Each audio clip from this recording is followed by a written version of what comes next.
જય શ્રી રામ કેમ અત્યારમાં હે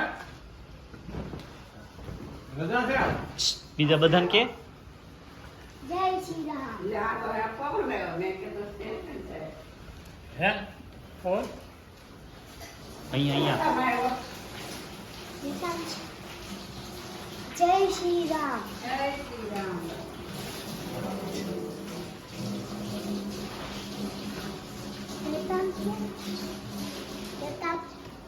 સ્કૂલ મને રજા છે ને એટલે